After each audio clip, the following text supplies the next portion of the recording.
Kasi kagabi narinig ko yung lalaki dyan pa siya sa kasama. Tikisan mo. Sabi, ayan. Pero kasi pag titikasan siya, maganda ka. Masyado naman atang malambot. Ayan, yan. So, Ayan.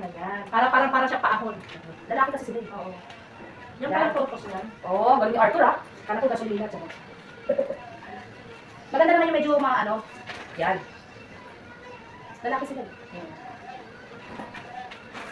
Ay, natapos yun ang pintahan. Hindi ko kaya yung mga ganyan. Makapakot mo. Oo, sa ano na yan? Mga lalaki na yun. May trad din dito, sigurado. Araw-araw. Araw? Hindi, alam mo kung mga babae. Oo, may... Namatay mo! Babae. Namatay mo! Namatay. Wala sigla. May kaibigan din ako dito sa Cyprus na naghahanap ng trade.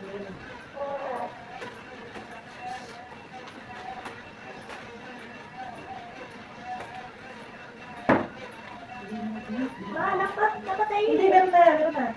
May pamilya umayos lahat. Anak! May nga ni. Opo, sila. Hindi ka pala sila dito. Hindi na sigla dito. Oo, walang sigla kapag pumasok ka na dyan. Masin pa di. Magkano yung nakawag dyan? Ha? Magkano yung nakawag? Ito mo tatas Red na? Yung red Mahal dyan. siya.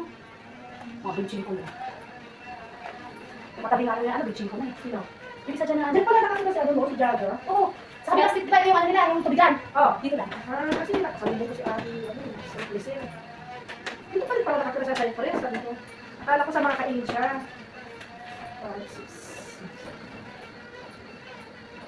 Nag-try ka ba ito, Arthur?